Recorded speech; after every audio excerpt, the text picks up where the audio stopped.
Alright guys, it's just like a video, basically a basic cable management tutorial on the NZXT Tempest, or just cable management in general, but specifically on the Tempest. So let's get started. So basically what I like to use for cable management, especially on the Tempest, you definitely need zip ties.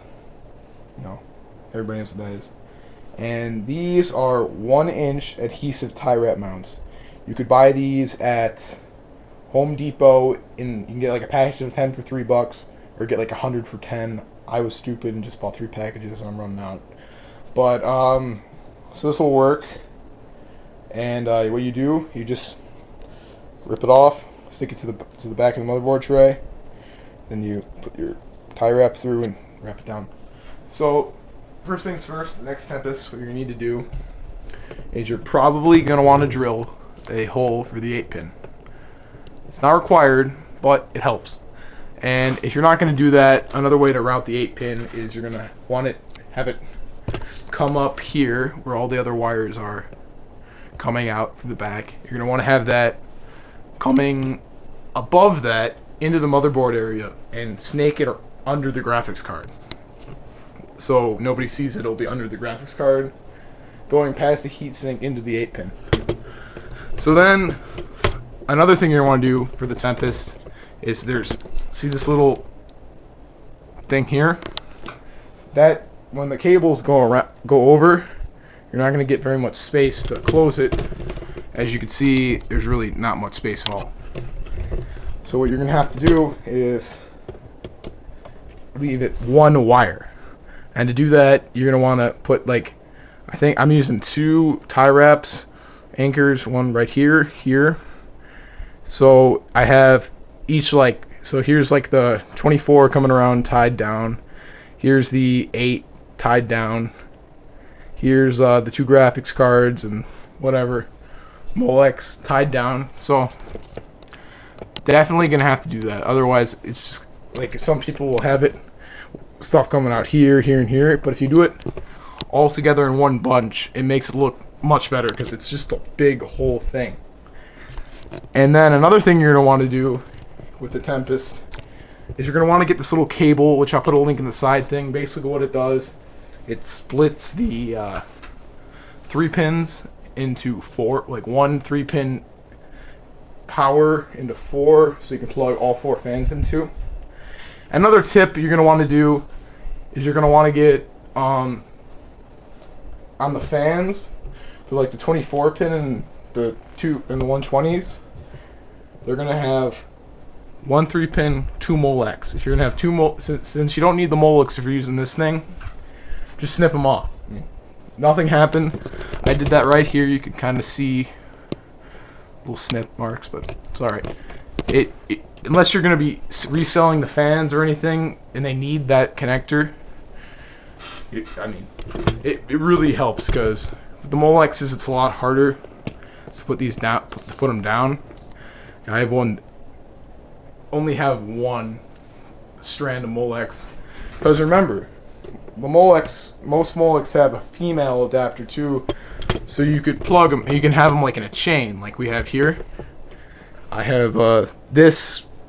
Here's the Molex coming for the cold cathodes, which I mounted on the back of the power supply, and that power's coming up through here, in here, with all this mess of Molex here. But nothing's really showing here. You don't want anything showing here, because that just kind of ruins the whole look. And so that's pretty much it for the cable management in general. Some things you're going to want to do. You're going to want to take out these fans and put them back in so they're both coming out, so you can both get them out of these holes. Same with the Sata. You're probably going to want to use some right angles so you could have it kind of like, I'll show you on the front. Let's switch to the front right now. Here's what we got in the front. For the front panel connections up here, you're going to want to get, I really don't have any lighting here. You're going to want to get some split tubing. I'll put a link in it.